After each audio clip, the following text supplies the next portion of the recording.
მარტოობა ჯანმრთელობის პრობლემების რისკს ზრდის და მან შეიძლება ნაადრევი სიკვდილიც გამოიწვიოს. ამ დასკვნამდე ახალი კვლევების შემდეგ მივიდნენ. როგორც აღმოჩნდა, მარტოობა ადამიანის ორგანიზმში ცვლილებებს უჯრედულ დონეზე იწვევს, რის შედეგადაც ვირუსულ ინფექციებთან ბრძოლის უნარი ქვეითდება. კვლევა 151 მოზრდილზე ჩატარდა.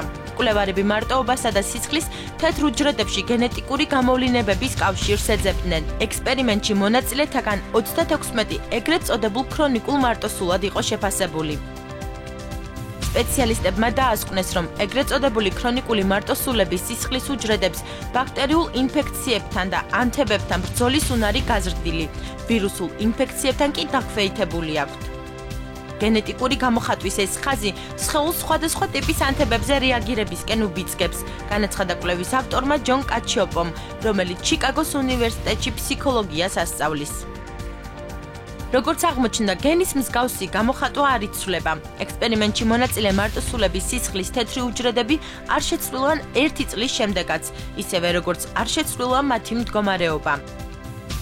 კვლევარების განცხადებით, ორგანიზმის ამ თვისებას ვერც დეპრესია, ვერც სტრესის ხარისხი და ვერც სოციალური თანადგომა ხსნის. მეცნიერები ექსპერიმენტის გაგრძელებას ისევ გეგმავენ. ისინი მარტოობის და ადამიანის ჯანმრთელობის ხარისხის ზუსტი კავშირის დადგენას შეეცდებიან.